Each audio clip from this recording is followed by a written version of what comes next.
Avec les élections municipales qui sont en cours, j'ai envie d'aborder avec vous la question du vote. Mais ce n'est pas moi qui vais vous en parler, mais plutôt notre collaborateur, Patrick Champagne, qui est expert en démocratie municipale. Monsieur Champagne, il existe plusieurs façons d'exercer son droit de vote.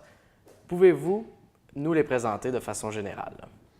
Oui, peut-être d'abord rappeler que le président d'élection de chaque municipalité a publié ou va publier un avis où il est notamment inscrit l'endroit, l'emplacement où sera le bureau de vote de chacun des électeurs. Donc, c'est le bureau de vote qui est attitré à chacun des postes et selon le secteur de la municipalité. On y trouve aussi les renseignements sur le bureau de vote par anticipation et les horaires d'ouverture des bureaux de vote. Dans plusieurs municipalités, les électeurs vont aussi recevoir une carte de rappel où cette information-là va être reprise. Donc, le vote va se tenir, le vrai scrutin se tient le 5 novembre, entre 10h et 20h. Peut-être juste faire attention, au provincial, c'est 9h30 à 20h. Donc, au municipal, on le rappelle, 10h à 20h.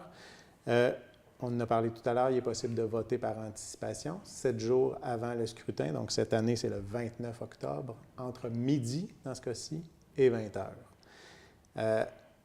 Techniquement, il y a des municipalités qui pourraient offrir une deuxième journée de votation le lundi suivant, donc 6 jours avant le scrutin. Cependant, c'est une possibilité qui est offerte par la loi, mais je ne connais pas de municipalité qui offre cette option-là cette année.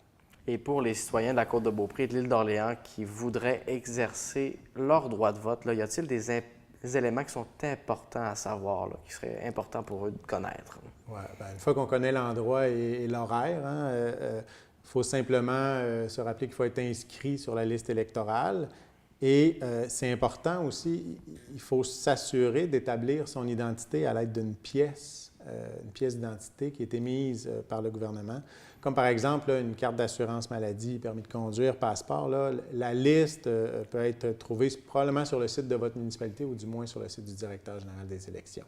Est-ce qu'il existe d'autres façons de voter? Est-ce qu'il est possible de voter d'une autre façon?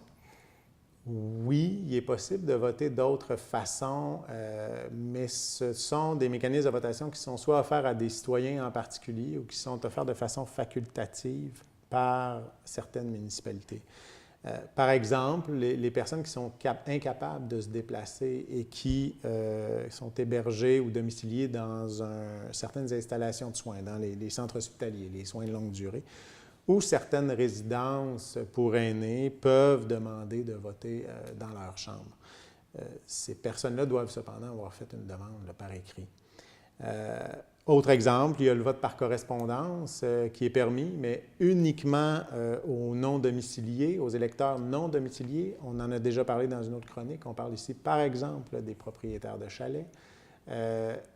Et cette possibilité-là, qui n'est pas offerte à tous les électeurs, n'est pas non plus offerte dans toutes les municipalités. Il faut que la municipalité ait adopté un règlement qui va dans ce sens-là.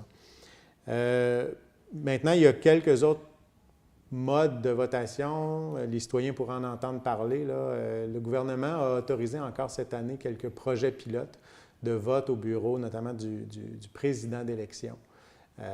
Mais évidemment, là, pour savoir si votre municipalité participe à ces projets pilotes, vous devriez, si vous êtes dans ces municipalités-là, en avoir entendu parler ou, si vous croyez que ça peut être offert, vérifier auprès de votre municipalité. Et j'imagine qu'il existe des mesures qui sont prises pour les personnes à mobilité réduite ou les personnes handicapées. Là. Est-ce que ça existe, ça? Oui, tout à fait. Cette année, pour la première fois, tous les bureaux de scrutin, la loi oblige tous les bureaux de scrutin à être accessibles pour les personnes handicapées. Donc, ils sont accessibles. On peut présumer que ça va être accessible aussi pour les personnes à mobilité réduite. Jusqu'à cette année, là, cette obligation-là s'appliquait uniquement pour le vote par anticipation. Mais maintenant, ça va être obligatoire aussi le jour du scrutin.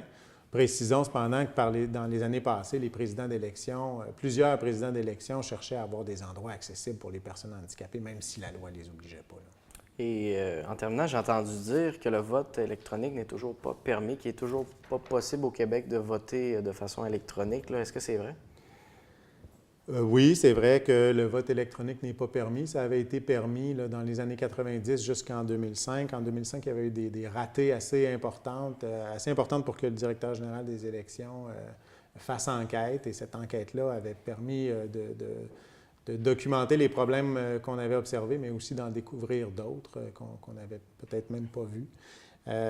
Donc, depuis 2005, ni les ministres des Affaires municipales, ni le directeur général des élections, qui doivent, eux, donner leur autorisation là, pour utiliser ce genre de mécanisme-là, n'ont permis, ils n'ont pas autorisé l'utilisation de ces mécanismes-là à titre de projet pilote. Rappelons aussi que le vote électronique n'est pas permis au provincial non plus. Il faut dire que les avantages sont de plus en plus contestés. Par exemple, la participation électorale.